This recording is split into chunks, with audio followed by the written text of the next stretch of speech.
शेतकरी बंधूंनो नमस्कार. मित्रांनो, हा प्रोडक्ट काय आहे किंवा कंपनी काय आहे हे सांगण्यापूर्वी थोडंसं आपण एक बेसिक जानकारी उपलब्ध करून घेऊ, जेणेकरून तुम्हाला पुढे हे सगळं समजायला सोपं जाईल. बघा शेतकरी बांधवांनो, आज प्रत्येक क्षेत्रामध्ये फार मोठी क्रांती, बदल आणि वेगवान प्रगती होत चाललेली आहे. उदाहरणार्थ कम्प्युटरमुळं IT टेक्नॉलॉजी खूप पुढे गेलेली आहे. आज त्याच IT टेक्नॉलॉजीच्या बेसमुळे आज बँकांमध्ये कधी आपण पैसे भरण्यासाठी किंवा पैसे काढण्यासाठी लाईनमध्ये उभं राहत होतो, आता ती लाईनच गायब झालेली आहे.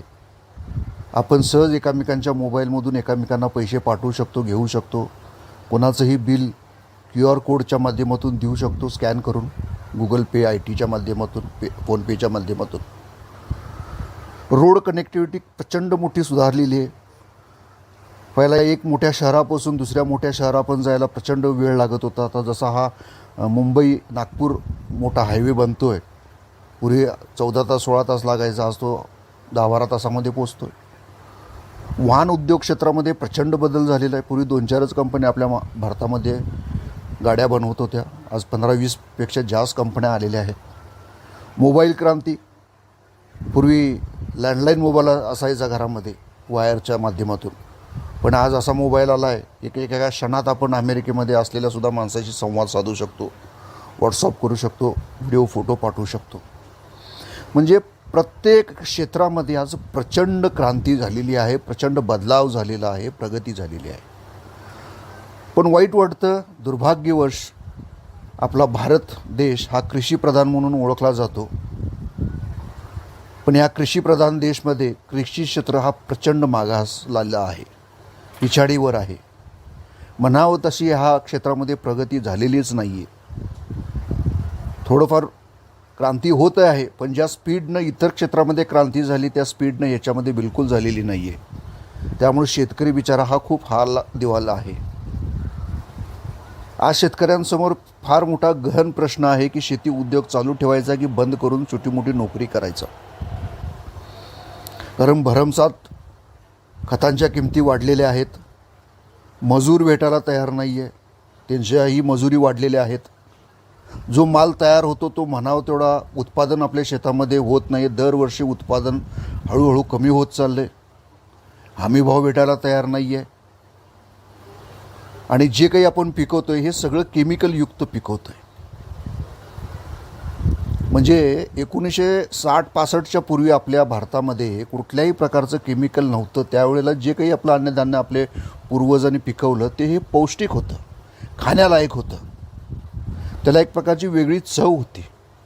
म्हणून पूर्वीची लोक बघा, कधीही कुठलाही त्यांना फार मोठा मेजर आजार झालेला आपल्याला पाहायला मिळत नव्हता. अगदी हट्टाकट्टा 80, 70, 80, 90 वर्षाचा माणूस सहज आयुष्य जगत होता. पण आज जर बघायला गेलं तर आपण सकाळपासून संध्याकाळपर्यंत शेतामध्ये केमिकलच टाकत असल्यामुळं आपल्या ताटामध्ये सुद्धा केमिकलचंच अन्न आपल्याला भाग पडलेला आहे. मग याची सुरुवात कधीपासून झाली, मग हे का झालं, कशामुळं आपण ह्याला बळी पडलो, याचा थोडासा आपण जर पार्श्वभूमी बघितली तर असं लक्षात येईल की भारतामध्ये 1968च्या पहिले कुठलंही केमिकल नावाचा प्रकार नव्हता. ना युरिया होतं, ना DAP होतं, ना पेस्टिसाईड होतं, काहीच नव्हतं. आपले पूर्वज जे शेती करत होते ते फक्त शेणखत आणि ह्या बाकीच्याच नैसर्गिकरित्या उत्पन्न होणाऱ्या खतांवरच त्यांचं शेतावरचं आयुष्यमान चालू होतं. पण हळूहळू काळ बदलत गेला आणि 1968 नंतर आपल्या भारतामध्ये केमिकलला सुरुवात झाली. केंद्र सरकारचं एक धोरण होतं, त्याच्यामध्ये ज्याला आपण कधीतरी तुम्हाला वाचण्यात आलं असेल, ऐकू आलं असेल, हरित क्रांती नावाचा एक योजना होती, ज्याच्यामध्ये सरकारने शेतकरी बंधूंसाठी रासायनिक खताला सुरुवात करायला वाव दिला, जेणेकरून शेताचं उत्पादन वाढेल आणि आपल्या भारताची जी लोकसंख्या आहे त्यांना पुरेल एवढं उत्पादन होईल आणि त्यामुळं आपल्याला इतर कुठल्याही राष्ट्रावर अवलंबून राहावं लागणार नाही. हा त्याच्या पाठीमागचा एक धोरण होतं. म्हणून सुरुवातीला खतांवर मोठ्या प्रमाणामध्ये केंद्र सरकार आपल्याला त्यावेळेला सबसिडी पण देत होते. जुन्या लोकांना माहिती असायची. पण हळूहळू जसं हे ग्लोबलायझेशन होत गेलं त्यामुळे खताची इंडस्ट्री हळूहळू ओपन होत गेली, सबसिडी कमी होत गेली आणि मार्केटमध्ये प्रचंड प्रमाणामध्ये खतं उपलब्ध व्हायला चालू झाली. त्यामुळं थोड्याफार प्रमाणात शेतकऱ्याला अंदाज आला होता की केमिकल वापरल्यामुळे उत्पादनामध्ये वाढ होते आणि त्याच्यामुळे त्यांनी काय केलं, त्याचा भरमसाठ त्याचा वापर व्हायला सुरुवात झाला. पश्चिम महाराष्ट्रामध्ये जर पाहायला गेलं, जिथं प्रामुख्यानं खूप मोठी शेती ऊसाची केली जाते, तिथे एक एक एकराला कमीत कमी 10, 15, 20, 20, 25, 25 पोती आज वापरली जातात. आणि त्यावेळेला कुठं तो मग 80 टन किंवा 100 टनाच्या आसपास तो ऊस घेतला जातो, ऊसाचं पीक घेतलं जातं. मग मला सांगा, गेले 30, 40, 50 वर्षापासून आपण सतत आज रासायनिक खतं शेतामध्ये टाकल्यामुळं ते आपल्या शेताची अवस्था काय झाली असेल, त्याचा आपण चोथा बनवून टाकलेला आहे. उदाहरणार्थ, ऊसाचा रस जेव्हा आपण ऊसामधून काढतो, तर तो ऊस जेव्हा आपण 2-4 वेळा त्या मशीनमधनं आरपार घालतो, त्यावेळेला त्याच्यातनं पूर्ण रस शोषून झाल्यानंतर त्या ऊसाचा चिप्पाडा होऊन जातो. तशी अवस्था आज आपल्या शेतीची झालेली आहे. प्रचंड वाताहात आपण स्वतःहून या रासायनिक खताचा वापर करून झाल्यामुळे झालेला आहे. एक उदाहरण देतो म्हणजे आपल्याला लक्षात येईल. सर्रास शेतकरी हा युरिया वापरतो. बघा, युरियाचं पोताचं रेट मला आता इथं सांगायचं नाही आहे, तो विषय नाही आहे. पण त्याच्यामध्ये काय आहे हे शेतकऱ्यांना आजपर्यंत कधी अभ्यासाचा प्रयत्नच केलेला नाही आहे. बघा, आजकाल तुमच्याकडं मोबाईल आहे, इंटरनेट आहे. तुम्ही थोडंसं जागृत झालात तर मी जे काही सांगतो आहे ती खरं आहे का खोटं आहे हे इंटरनेटच्या माध्यमातून तुम्ही सर्च करून त्याचा शहनिशा करू शकता. व्हॉट्सअप आहे, गुगल आहे.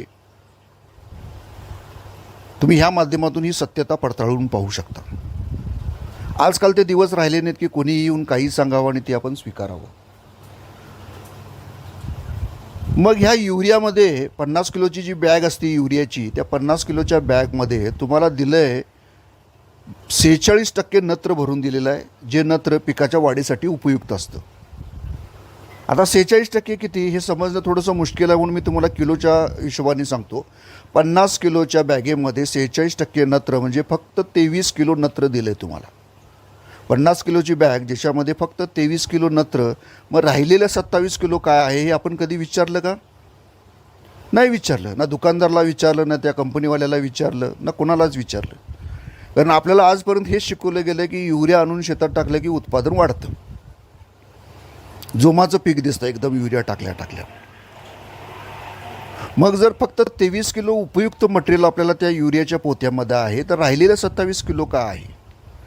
तर टेक्निकली भाषेत सांगायचं म्हटलं तर ते 27 किलो फक्त आणि फक्त सॉल्टी मटेरियल दिलं, ज्याला कॅरिंग मटेरियल पण असं म्हणतात त्या भाषेमध्ये, ज्याचा शेतीला काही एक उपयोग नाही. कचरा जरी म्हटला तरी हरकत नाही. आता अजून एक मी तुम्हाला उदाहरण देतो, म्हणजे मी जे म्हणतो आहे ते खरं आहे का खोटं आहे तुम्ही स्वतः आता इथं समजेल. जेव्हा तुम्ही युरियाचं पोतं मार्केटमधनं दुकानातून आणताय आणि घरामध्ये ठेवताय, आणि ते युरियाचं पोतं 2-4 दिवस जर शेतामध्ये टाकायला तुम्हाला वेळ नाही मिळाला, तर बघा त्याला साईडला पाणी सुटलेलं पाहायला मिळेल. तुमची जमीन साधारणतः काळी काळी होऊन जाते, तिथे ओलसर होऊन जाते. मग असं काय त्याच्यामध्ये टाकलं असेल की जेणेकरून पाणी सुटलं असेल त्याला? थोडासा कधी विचार केला? तर बघा, त्याच्यामध्ये मीठ असल्यामुळे त्याला प्रचंड असं पाणी सुटलेलं आहे. अजून एक उदाहरण देतो म्हणजे लक्षात येईल. जेव्हा तुम्ही किराणा मालच्या ह्या इथं कुठे किराणा मालचं दुकान असेल तर जाता जाता बघा, किराणा मालच्या दुकानामध्ये मिठाच्या पिशव्या कुठं ठेवतात?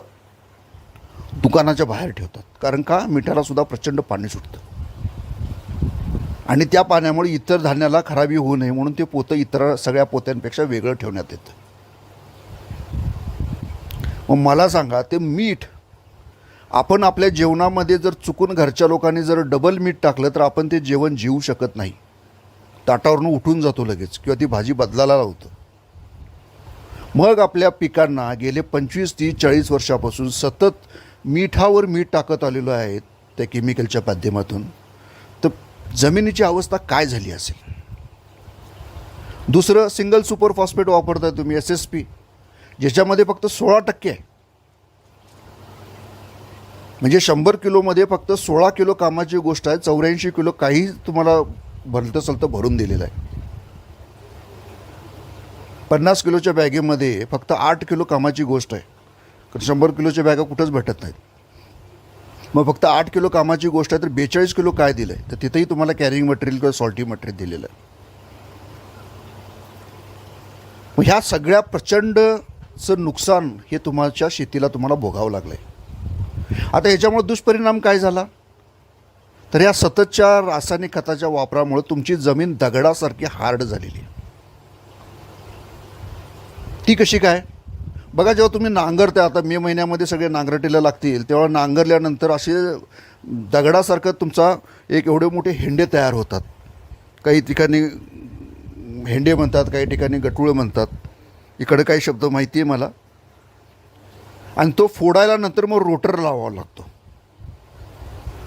पूर्वीच्या काळी आपले जेव्हा आजोबा होते बघा, त्यावेळेला बैलाच्या सहाय्यानं लाकडाच्या फाळणीनं नांगरटी होत होत्या.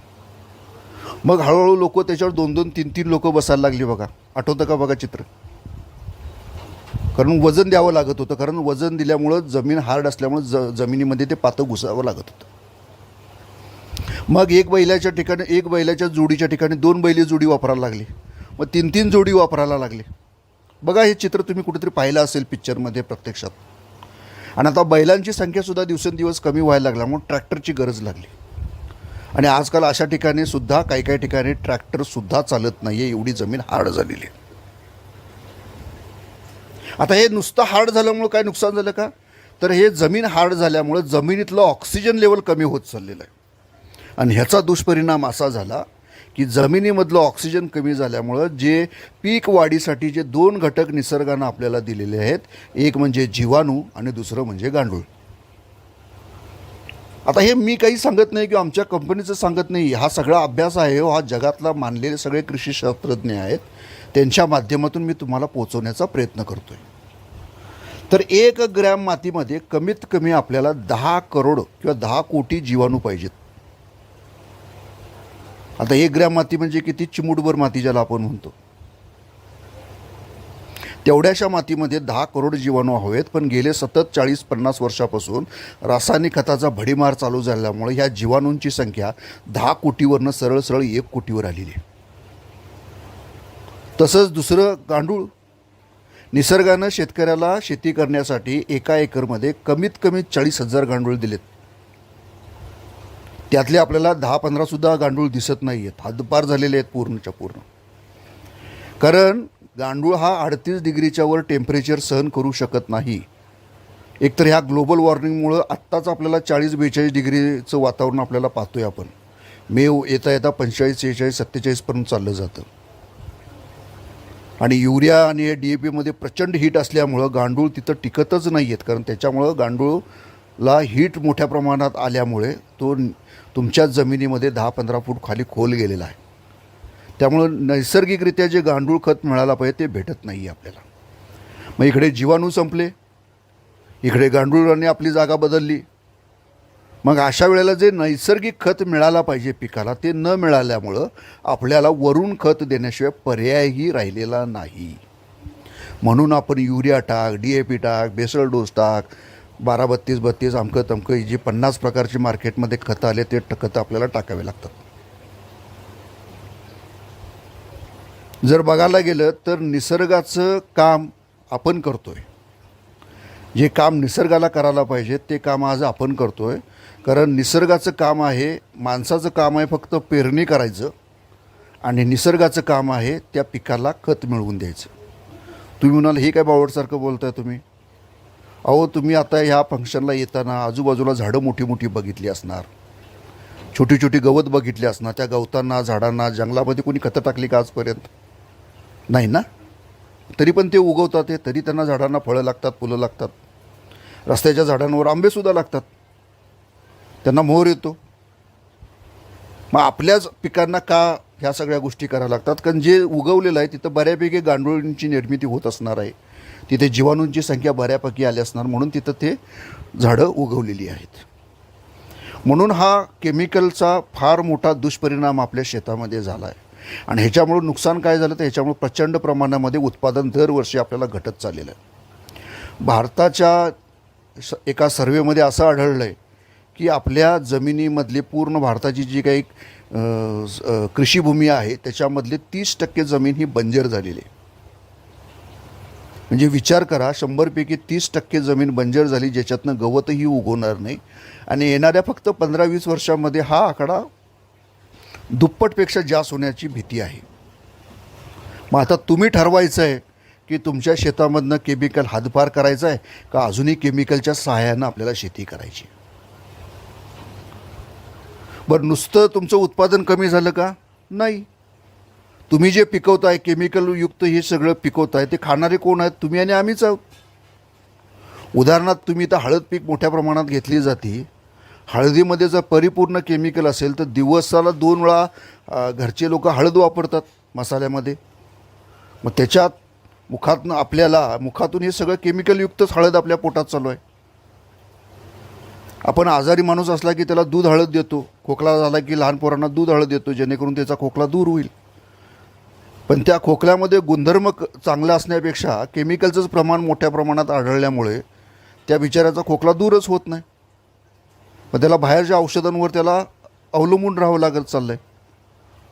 म्हणजे नुसतं केमिकलमुळे शेतकऱ्याचं तर नुकसान झालंच झालं आहे, पण एक मानवतेला सुद्धा आज केमिकल खाल्ल्याशिवाय पर्याय राहिलेला नाही आहे. तुम्ही घरी खा केमिकल, बेकरीमधनं वस्तू आणा केमिकल, हॉटेलमध्ये खा केमिकल, रस्त्यावर खा केमिकल, कुठंही जा केमिकलच आपण खातो आहे. म्हणजे एक प्रकारचं हे स्लो पॉयझन आपण आपल्या शरीरामध्ये घेत चाललो आहे. पूर्वीचे लोक 80-90 वर्ष आरामशीर जगत होते, कारण त्यावेळेला ते पौष्टिक अन्न खात होते. आज घरात जन्मजात मुलं असतात, त्यांना कुठल्या ना कुठल्या तर आजारानं ग्रासलेले आज आपण पाहायला मिळतो. शाळेत जातो न जातो तर त्याला चष्मा लागतो, पांढरी केसं होतात, ऐकायला कमी येतं, शरीर एकदम लुकडं असतं, नंतर एकदम तो चांगला डब्बा असतो, जाडजूड असतो. अशा अनेक ना प्रकारचे आजार आपल्याला बघायला, लहानपणा मुलांना कॅन्सर पण झालेले आपण पाहायला बघतो. हा सगळा केमिकलचा असर आहे. मग आता तुमच्यापैकी काही शेतकरी म्हणतील की आम्ही शेणखत वापरतो. छान, शेणखत वापरत असेल तर अतिउत्तम. पण तुम्हीलाच एक प्रश्न मी विचारतो की शेणखत जे मिळतं ते कोणाकडनं मिळतं आपल्याला? गाई, म्हशी, जनावरं ह्यांच्या माध्यमातून मिळतं. तुम्ही त्यांना खायला काय घालता? तेच जे तुमच्या शेतामध्ये पिकतं. उदाहरणार्थ कडबा, ऊसाचा पालापाचोळा, म्हणजे त्याच्यामध्ये काय? त्याच्यामध्येही केमिकलच आहे. त्यामुळे ती गाय असेल, म्हैस असेल, दुभतं जनावर असेल, त्याच्यातनं जे काय मिळणार आहे ते आपल्याला केमिकलचं शेण भेटणार आहे. त्यामुळे जे शेणामधनं जे ॲक्च्युली जे मिळायला पाहिजे, जे घटक आपल्या पिकाला भेटतात ते कधीच भेटत नाही आहे. आणि जर पाहायला गेलं तर भारतीय देशी बनावटीचं गाईचं जे शेण आहे ते सर्वात उपयुक्त आपल्या पिकासाठी आहे, ना की शेणखत. आणखीन आपलं हे म्हशीचं, जनावरचं, बैलाचं शेणखत तेवढं काही एक उपयोगाचं नाही आहे. पण आता दिवसेंदिवस जनावरही कमी होत चालले, त्यामुळे शेणखतही आपल्याला कमी मिळतं आणि त्याच्यामुळे त्याच्याही किमती भरमसाठ वाढलेल्या आहेत. आता शेणखतामुळं काय परिणाम आपल्या शेतामध्ये होतो हे शेतकऱ्याला फार कमी प्रमाणामध्ये माहिती आहे. बघा, जेव्हा तुम्ही शेणखत तुमच्या शेतामध्ये टाकताय तेव्हा तो कुजायला कमीत कमी 8 महिने ते 10 महिने हा एवढा कालावधी घेतो. म्हणजे आत्ता जर शेणखत तुम्ही जर मेमध्ये टाकला तर तो पुढच्या जानेवारी-फेब्रुवारीच्या आसपास तो शेणखत कुजेल. म्हणजे ह्या वर्षी त्याचा म्हणावा तेवढा उपयोग आजच्या ह्या येणाऱ्या जूनच्या पिकाला होणारच नाही आहे. असं का? कारण पीक शेणखत कुजायलाच 8 महिने 10 महिने एवढा कालावधी घेतो. आणि कुजल्यानंतर त्याच्यामध्ये काय निघतं, काय फॉर्मेशन तयार होतं, तर त्याच्यामधून जो घटक बाहेर पडतो त्याला आपण कार्बन म्हणतो किंवा मराठीमध्ये कर्ब म्हणतो. आणि पीक वाढीसाठी हा कर्ब सर्वोत्कृष्ट मानला जातो. मग हा तुमच्या शेतामध्ये किती पाहिजेत? तर तांत्रिकदृष्ट्या ह्या तुमच्या शेतामध्ये कमीत कमी 3% पाहिजेत. पण आहे किती आजच्या तारखेला? पूर्ण भारताचा सर्वे केला असं लक्षात आलं की फक्त 0.25 ते 0.50 एवढाच आहे तो. म्हणजे जिथं 3 रुपये पाहिजे तिथं फक्त 25 पैसे ते 50 पैसेच आपल्याकडे आहेत. मग जर आपल्या पिकांना जर म्हणावं तसं कार्बन जर मिळू शकलं नाही तर पिकाची ही ग्रोथ होणारच नाही, पिकाची वाढ होणार नाही आणि आपल्याला उत्पादन म्हणावं तसं भेटणार नाही आपल्याला. म्हणजे आजकाल शेणखत मिळतं तेही काही कामाचं नाही आहे, केमिकल टाकतो त्याच्यातनं उत्पादन आपल्याला कमीच होत चाललेलं आहे. उत्पादित झालेला माल आहे तोही आपल्या अंगाला पचत नाही आहे. मग अशा त्रासदेय अवस्थामध्ये शेतकरी आज हतबल झालेला आहे. करायचं तर काय करायचं त्याला सुचत नाही आहे. सरकार आपल्या जागेवर आपलं काम करतं आहे. अनेक कंपन्या काही ना काहीतरी येतात आणि शेतकऱ्याला लुबाडून चाललेत. म्हणून शेतकरी बिचारा म्हणतो चला असं नाही तसं नाही, आता जीवनच संपवून टाकू, म्हणून शेतकरी बिचारा आत्महत्या करतो. आज महाराष्ट्रामध्ये सर्वात जास्त शेतकऱ्यांनी आत्महत्या केलेल्या आहेत ह्या 15-20 वर्षामध्ये. खूप वाईट वाटतं जेव्हा आम्ही कधीतरी पेपरमधून टी व्हीमधून बातम्या ऐकतो की अमक्या अमक्या गावचा एक शेतकरीने आत्महत्या केला. तो आमच्या घरातलाच एक सदस्य निघून गेला अशी आम्हाला भावना निर्माण होती. आणि ह्याच गोष्टीला पकडून ह्या समस्यावर काही ना काहीतरी एक रामबाण उपाय निघाला पाहिजेत.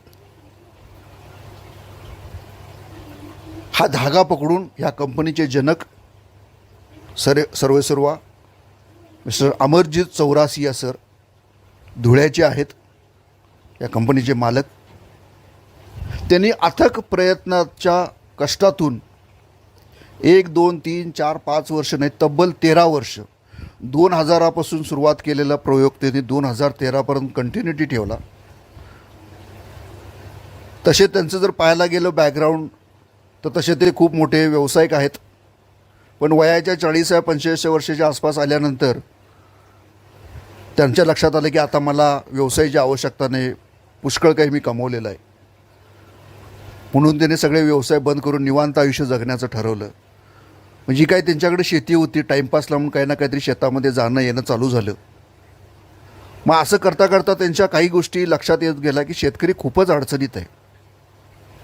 आपण शेतकऱ्यांसाठी काहीतरी करू शकतो का, हा एक विचार त्यांच्या मनात आला. आणि तोच धागा पकडून त्यांनी हळूहळू ह्या विषयाला पुढं अभ्यासामध्ये कन्वर्ट करत शेतकऱ्यासाठी आपण कमी किमतीमध्ये काय एक वेगळ्या प्रकारचं तंत्रज्ञान देऊ शकतो का ह्याचा अभ्यास त्यांनी चालू केला. त्यांच्याबरोबर त्यांच्या साथीला जवळपास 350पेक्षा जास्त शेतकरी सामील झाले. मग प्रत्येकाच्या पिकांवर शेतांमध्ये जाऊन विविध तऱ्हेच्या जमिनीवर, काळी जमीन असेल, मुरमाड जमीन असेल, शारपड जमीन असेल, वेगवेगळ्या पिकांवर वेगवेगळ्या शहरांमध्ये जाऊन त्यांचा अभ्यास चालू झाला, रिसर्च चालू झाला. ह्याच्यामध्ये त्यांचे प्रचंड पैसा खर्च होत चालला, वेळाची इन्व्हेस्टमेंट होत चालली. आणि मग असं करत करत करत तब्बल 13 वर्ष ज्यांनी संशोधन केलं ह्या सगळ्या लोकांच्या सहाय्याने. आणि 13 वर्षानंतर अथक प्रयत्नानंतर सगळ्यांच्या आशीर्वादाने एक नवीन तंत्रज्ञानाचा त्यांनी शोध लावला. आणि त्या तंत्रज्ञानाला नाव दिलं मल्टीप्लायर. हे मल्टीप्लायर नावाचं नाव द्यायचं कारण एवढंच की इंग्लिशमध्ये मल्टी म्हणतो म्हणजे आपण त्याचा गुणाकार म्हणतो. मग हे मल्टीप्लायर वापरल्या काय होणार आहे तर तुमच्या शेतामध्ये पहिली गोष्ट जीवाणूंची संख्या वाढणार, गांडुळांची संख्या वाढणार, तुमचं उत्पादन वाढणार. उत्पादनामध्ये तुमचं दुप्पट तिप्पटपर्यंत वाढण्याचे 100% चान्सेस आहेत. तुमचं मानवश्रम कमी होणार आणि शेतकऱ्याच्या घरामध्ये दररोज दिवाळी साजरी होण्यासारखी परिस्थिती निर्माण होणार. म्हणजेच गुणाकार ज्याला आपण म्हणतो. म्हणून ह्या कंपनीने या प्रोडक्टला नाव दिलं मल्टीप्लायर. आणि मग 2014ला हा प्रयोग यशस्वी झाल्यानंतर सरांच्या लक्षात आलं की हा मल्टीप्लायर तर मी तयार केलं, पण हा प्रत्येक शेतकऱ्यापर्यंत पोहोचवण्याचं गरजेचं आहे. म्हणून त्यांनी या कंपनीची स्थापना केली परत नव्याने, ज्याला नाव दिलं कृष्णा बिझनेस डेव्हलपमेंट धुळे, जिथं त्यांची स्वतःची 100 एकर जागा आहे. तिथून हा प्रोजेक्ट त्यांनी चालू केला. मॅन्युफॅक्चरिंग तिथंच होतं, डिस्पॅचिंग तिथंच होतं. कंपनीचं हेड ऑफिस पण धुळ्यालाच आहे, जिथं आज 100-150 कामगार आज काम करतात ते. आणि ऑल ओव्हर इंडिया हा आज प्रोडक्ट 2014 सालापासून आज मार्केटमध्ये सर्व शेतकरी गुण्यागोविंदानं वापरतात. तर हा प्रोडक्टमध्ये काय आहे असं की जे आज एवढे 7-8 वर्ष झालं मार्केटमध्ये खूप धुमाकूळ घालतो. तुमच्या डोक्यामध्ये प्रश्न पडला असेल की ह्या प्रोडक्टमध्ये नेमका काय आहे, कसं काम करतं, याचा वापर किती करायचा. तर सोपी गोष्ट आहे मित्रांनो, हा एक युनिक प्रोडक्ट आहे. हा एक खूप मास्टर प्रोडक्ट आहे. ह्याला आमचे सर म्हणतात ना ये खाद आहे ना ये दवा आहे, ना हे प्रकारचं कुठलं खत आहे ना कुठल्या प्रकारचं हे औषध आहे.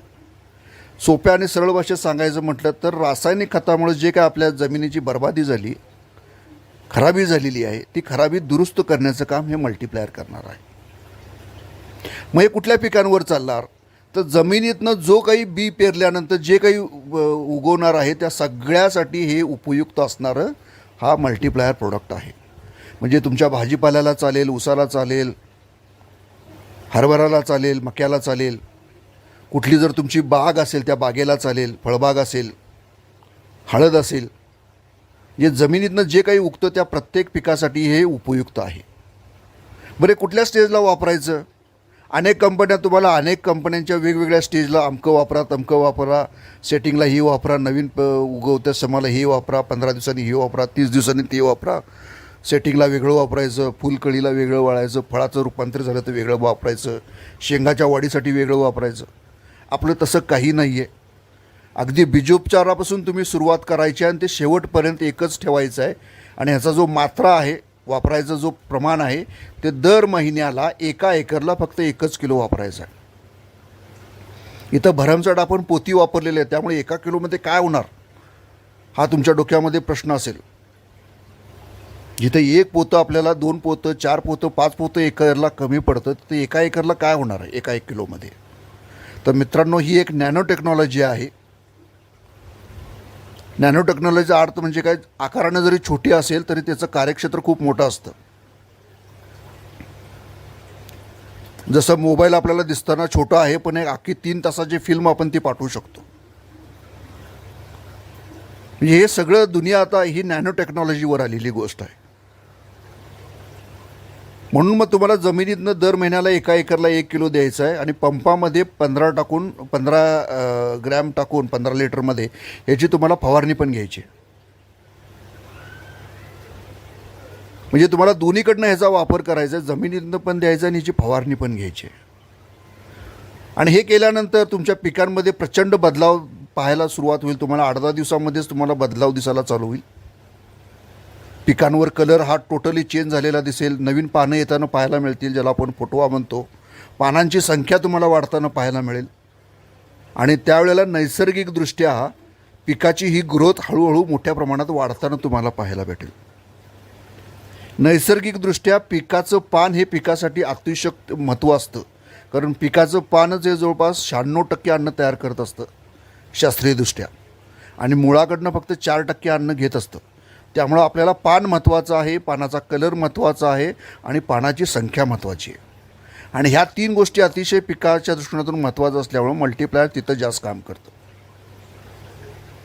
मगाशी मी तुम्हाला सांगितल्याप्रमाणे शेतामध्ये सर्वात 2 घटक महत्त्वाचे आहेत. एक आहे तो जीवाणू आणि दुसरा आहे तो गांडूळ. तर मल्टीप्लायर टाकल्यापासून जीवाणूंची उत्पत्ती व्हायला, वाढीला मोठ्या प्रमाणात चालू होती. कारण ह्या जीवाणूंना खाण्याला जो उपयुक्त मटेरियल आहे तो म्हणजे कार्बन, जे मल्टीप्लायरमध्ये मोठ्या प्रमाणात आहे. तुम्ही म्हणाल मल्टीप्लायरमध्ये काय आहे की एवढं याचं ग्रोथ वाढतो. एक मी तुम्हाला छोटंसं एक एक्झाम्पल देतो म्हणजे तुमच्या लक्षात येईल. 1 ट्रक भरून, मी काही जे सांगतो येईल नीट लक्षात घ्या, 1 ट्रक भरून शेणखत टाकल्यानंतर 8 ते 10 महिने कुजल्याच्या पिरियडनंतर जेवढा कार्बन तयार होईल तेवढा कार्बन कंपनीने हे या 1 किलोमध्ये दिलेला आहे. मग आता कुठं 1 ट्रक भरून शेणखत टाकायचं का फक्त 1 किलो मल्टीप्लायर शेतामध्ये टाकायचं, आता हे तुम्ही ठरवा. आणि म्हणून कंपनी ते दावा करते की पहिल्याच वर्षी तुम्हाला उत्पादनामध्ये घसघशीत 50% वाढ भेटेल. दुसऱ्या, तिसऱ्या, चौथ्या वर्षाच्या आसपास तुमचं उत्पादन दुप्पटच्या घरात जाईल. आणि हे सतत जर वापरायचं प्रमाण ठेवलं तर 7 वर्षापर्यंत तुमचं उत्पादन आजच्याच्या तुलनेनं तिप्पट वाढ होईल. म्हणजे जर तुमची आता हळद जर 20 क्विंटलच्या आसपास येत असेल तर ती जवळपास 60-70च्या आसपाससुद्धा पुढच्या 7 वर्षामध्ये जाऊ शकते. आणि सांगायला अभिमान वाटतो मित्रांनो, भारतातली ही एकमेव आपली कंपनी आहे. मी हे पूर्ण शुद्धीमध्ये सांगतो आहे आपल्याला. भारताची ही पहिली आणि एकमेव कंपनी अशी आहे की ज्या दिवसापासून तुम्ही मल्टीप्लायरची सुरुवात कराल तिथून पुढे फक्त हा प्रोडक्ट तुम्हाला फक्त 7 वर्षच वापरायचा आहे. म्हणजे जर दर महिन्याला 1 एकरला 1 किलो वापरताय आणि तुम्ही 12 महिने जर शेती करत असाल तर 12 महिन्याचे 12 किलो झाले. आणि तिथून पुढे 7 वर्षाचे म्हणजे 12 गुणिले 7 84 होतात. म्हणजे जवळजवळ 80 ते 85 किलो 7 वर्षामध्ये वापरायचं आहे. तिथून पुढे मल्टीप्लायर वापरायची गरज नाही. तुम्ही म्हणाल असं कसं काय, मग आमच्या पिकाला खतं कुठनं भेटणार? तर ह्या धर्तीवर निसर्गाचं काम आहे ते निसर्गाला करू द्या. माणसाचं काम आहे फक्त पेरणी करणं आणि तिची पूर्ण वाढ झाल्यानंतर कापणी करणं. आणि पिकाला जे खतं द्यायची कामं आहेत ते 2 घटक करतात. एक जीवाणू आणि दुसरा आहे तो गांडूळ. तुम्ही गुगलवर चेक करा. आजच्या तारखेला जर पिकांसाठी सर्वोत्कृष्ट खाद्य जर कुठलं असेल तर ते आहे गांडूळ खाद्य. पण आपल्या शेतामध्ये गांडूळच नसल्यामुळं गांडूळ खत मिळत नाही आहे. आणि म्हणून मल्टीप्लायर तुमच्या जमिनीमध्ये ते वातावरण तयार करतं की त्यामुळे तुमच्या जमिनीमध्ये गांडूळ येऊन थांबू शकतील. एक प्रकारचा थंडवा निर्माण करतो तुमच्या जमिनीमध्ये. हळूहळू केमिकल तुमच्या शेतातून हद्दपार होत जातं. मग तुम्ही म्हणाल लगेच केमिकल बंद करायचं का? नाही. तुम्हाला दरवर्षी 20 ते 25% केमिकल कमी करायचं आहे. म्हणजे 3 ते 4 वर्षामध्ये तुमचा केमिकल 20-25च्या हिशोबाप्रमाणे हळूहळू कमी होत जाईल. आणि मल्टीप्लायरचा वापर तेवढाच ठेवायचा आहे, महिन्याला एका एकरला 1 किलो. म्हणजे 3-4 वर्षामध्ये तुम्ही पूर्ण केमिकल फ्री होऊन जाल. आणि पुढच्या 7 वर्षामध्ये एवढ्या मोठ्या प्रमाणामध्ये तुमच्या जमिनीमध्ये गांडूळ तयार होतील ज्याच्या माध्यमातून वर्षाला तुम्हाला 8 ते 10 लाखाचं नुसतं गांडूळ खताचं किमतीचं खत भेटायला मिळेल तुम्हाला गांडुळांकडनं. मग मला सांगा, एवढं मोठ्या प्रमाणात जर निसर्गाकडनं आपल्या पिकांना जर खतं भेटत असतील तर वरून कुठलं खत द्यायची आवश्यकता आहे का? बिलकुल नाही आहे. म्हणजे ज्याला आपण दुसऱ्या भाषेत म्हणतो झिरो बजेट फार्मिंग. शेतकऱ्याने फक्त पेरणी करायची, त्याची निगा राखायची आणि वय झाल्यानंतर त्याचं उत्पादन घ्यायचं आहे आपल्याला. आणि हे करत असताना तुम्ही म्हणाल मग रोगराई येणार का? तर रोगराई यायची प्रश्नच फार कमी येतो. कारण पीक सुरुवातीपासूनच बलवान स्ट्रॉंग झालेलं असेल त्याच्यामुळे त्याच्यावर येणारा रोगराई हा कमीच असणार आहे. कारण आज रोगराई काय येते पिकांवर, तर आपले पीकच म्हणावं तेवढं स्ट्रॉंग नाही आहे. बघा, हा 2 वर्ष करोनानं धुमाकूळ घातला अख्ख्या जगामध्ये. अनेक लोक बिचारे ह्याच्यामध्ये वारली, एक्सपायर झाली, मृत्यू पावली. ह्याच्यामध्ये कोण मृत्यू पावलं? ज्याचं शरीर कमजोर होतं, ज्याची इम्युनिटी पॉवर कमजोर होती, रोगप्रतिकारशक्ती कमजोर होती, तोच ह्या बळी ठरला ह्या व्हायरसला. पण तुमच्या आमच्यासारखे कित्येक लोक रोज त्या लोकांमध्ये जात होते तरी आपल्याला काही नाही झालं. याचं कारण आपलं रोगप्रतिकारशक्ती स्ट्रॉंग होती, आपलं खाणं पिणं स्ट्रॉंग होतं. त्यामुळं आपल्याला कधी कोरोना झाला आणि कधी निघून गेला हे आपल्याला कळलं पण नाही. पिकांच्या बाबतीत पण तसंच आहे. पिकाला जर मुबलक अन्न भेटलं तर पीक हे बलवान राहतं, त्यामुळे त्याच्यावर येणारा रोगराई येतच नाही. आणि म्हणून निसर्गाने जी आपल्याला मदत केली सगळ्या अँगलनं, पहिलं तुम्हाला जीवाणू दिले 10 कोटी, गांडूळ दिलेत एका एकरला 40,000च्या आसपास. आणि जर शत्रू कीटक जर तुमच्या पिकांवर अटॅक करायला आले तर त्या शत्रू कीटकांना मारून पाडण्यासाठी आपल्या निसर्गानं त्यांच्यासाठी मित्र कीटक तयार केलेत. पण झालं काय, आपण मोठ्या प्रमाणामध्ये पेस्टिसाईडचा वापर केला आणि त्याच्यामुळं शत्रू कीटकला आपण थोड्या प्रमाणात आपण त्यांना थांबवू शकलो. पण त्याच्यामुळं आपले मित्र कीटकांना आपण परिपूर्ण संपवून टाकलेलं आहे. म्हणजे जी आपली फौज असायची, शेतकऱ्यांची फौज मित्र कीटक म्हणून, जे शत्रू कीटकांना अटॅकवर थांबवण्याचं, आपणच आपल्या शत्रूला मारण्यासाठी आपली फौज पूर्ण संपवून टाकली आणि खुल्लं आव्हान दिलं शत्रू कीटकला की या आमच्या पिकांवर डल्ला मारा म्हणून. बिंदास पानं खा, रोगराई येऊ देत आमच्या पानांवर. पण मल्टीप्लायर वापरल्यामुळं तुमचं पीक बलवान होईल आणि त्याच्यामुळं तुमच्या पिकांवर फार मोठ्या प्रमाणामध्ये काही रोगराई येणार नाही. आणि जरी आलीच हवामानाच्या परिणामामुळं तर तुम्हाला आपल्याच कंपनीचे बाकीचे 1-2-3 प्रोडक्ट आहेत, जर त्याचा वापर केला तर तुमच्या पिकांवर कुठल्याच प्रमाणाची रोगराई येणार नाही. अजून एक महत्त्वाचा मुद्दा आहे की हा ग्लोबल वॉर्मिंग, अवेळी पाऊस पडणं, कमी पाऊस पडणं, पाऊसच पडणं नाही 2-2 महिने. मग अशामध्ये जर पिकाला पाणी नाही मिळालं तर पिकं करपून जातात,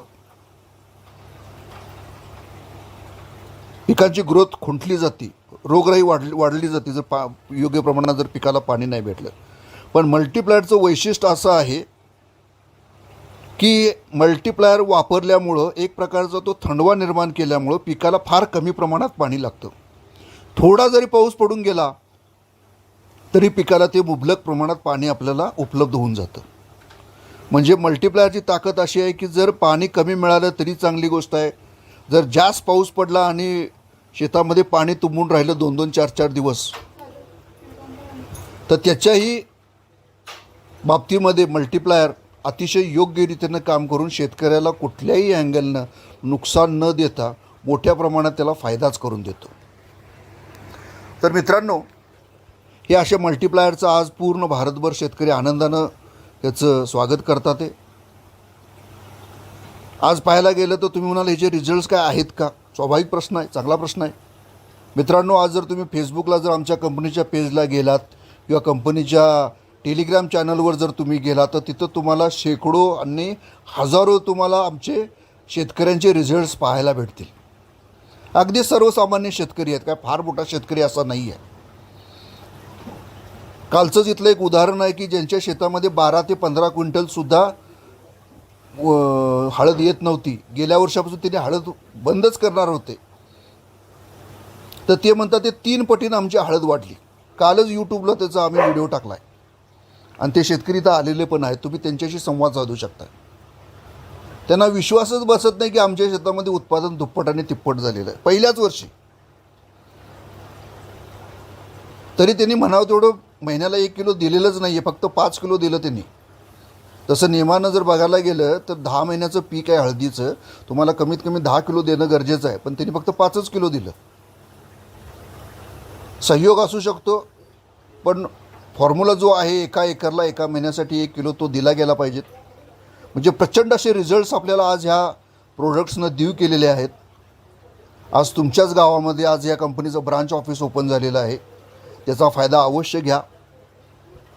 अजून एक सांगायला अभिमान वाटतो की 2014 साली जो कंपनीचा दर होता तोच दर आजही 2022ला तोच दर आहे.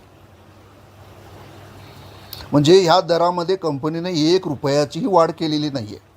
ह्या 2 वर्षामध्ये कोरोनाच्या पिरियडमध्ये प्रचंड प्रमाणामध्ये पेट्रोल डिझेलचे भाव वाढलेले आहेत. जवळपास डिझेल दुप्पट झाले म्हणायला हरकत नाही. तरी पण कंपनीनं शेतकरी हा केंद्रबिंदू मानून 1 नया रुपयाचंही कंपनीनं प्रोडक्शन कॉस्ट वाढवलेली नाही आहे. आमचा उद्दिष्ट हेच आहे की जास्तीत जास्त लोकांनी याचा वापर केल्यामुळं कंपनीला म्हणावं तेवढा खर्च वाढणार नाही आहे. कारण आज एका शेतकऱ्याला रिझल्ट आला की तो 100% 10 शेतकऱ्यांना सांगतो, हा आमचा विश्वास आहे. त्यामुळे तुमची जर 5 एकर जमीन असेल तर पहिल्या वर्षी 1 एकरलाच वापरा, पण परिपूर्ण वापरा, अर्धवट नका वापरू. मग जर तुम्हाला एका वर्षामध्ये चांगला अनुभव आला तर तुम्ही राहिलेले 4 एकरचं करा. जर 10 एकर शेती असेल तर 2 एकरला करून बघा. तुमचा रिझल्ट तुम्हाला चांगला वाटला की तुम्ही आजूबाजूच्या लोकांनाही सांगा. आणि असं करता करता पूर्ण भारतामध्ये आपलं हे केमिकलचं आपण जे दुर्गंधी पसरलेली आहे, दुर्गंधीला आपण सर्वजण नाहीसं करू शकतो. भारतामध्ये असं पहिलं राज्य आहे जे सिक्कीम राज्य आपण म्हणतो, ईस्ट साईडला आहे, पूर्व साईडला आहे आपल्या भारताच्या. तर ते राज्य आज पहिलं राज्य म्हटलं जातं की जिथं फक्त आणि फक्त ऑर्गॅनिक शेती केली जाते. ना तिथं एक केमिकलचा दाणा विकला जात, ना तिथले शेतकरी एक दाणा वापरला जातो. पूर्णपणे नैसर्गिकदृष्ट्या ते शेती आज नैसर्गिकदृष्ट्या करतात. येणाऱ्या काळामध्ये हाच नियम तुम्ही बघाल की हळूहळू पूर्ण भारतामध्ये लागू होईल. सरकारला सुद्धा पटलं आहे की केमिकलमुळं किती प्रचंड नुकसान होते, म्हणून ह्या गेल्या 2-3 वर्षापासून सुद्धा तुम्ही बघितलं असाल युरियासुद्धा नीम कोटेड झालेला आहे. म्हणजे सरकारला सुद्धा आता हळूहळू जाग आली आहे की बाबा हे केमिकल आपल्याला खूप घातक आहे भविष्याच्या दृष्टीतून आणि त्याला बंद केलं पाहिजेत. हे एका रात्री आपण बंद करू शकत नाही, पण हळूहळू टप्प्याटप्प्याने या केमिकलकडून आपल्याला ऑर्गॅनिककडं वळणं आपल्याला बंधनकारक होणार आहे. आणि आज जर कोण मार्केटमध्ये जर मोठं नाव असेल तर ते म्हणजे फक्त मल्टीप्लायर आणि मल्टीप्लायर मित्रांनो. तर पुन्हा एकदा ह्या नवीन वर्षाच्या आपल्याला मी शुभेच्छा देतो. तुमच्याच या आजूबाजूचे भागातले ज्या 5-25 गावातले लोक आलेले आहेत, तुमच्यासाठी इथं मल्टीप्लायर कंपनीनं ब्रांच ऑफिस ओपन केलेलं आहे. आवर्जून भेट द्या. आणि जर यदाकदाचित तुमचे काही प्रश्न असतील तर आज आपले खास करून राकेश पाटील साहेब आलेले आहेत. मे बी थोडंसं तेही तुमच्याशी संवाद साधतील.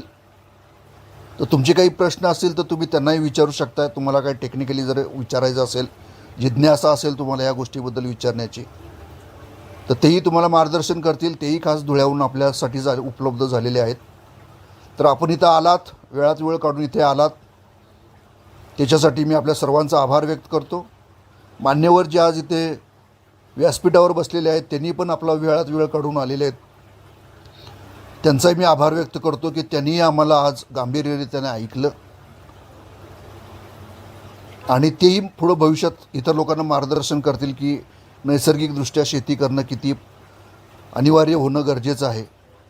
तर पुन्हा एकदा सर्वांची मी सगळ्यांचा आभार म्हणून मी इथं माझी रजा घेतो.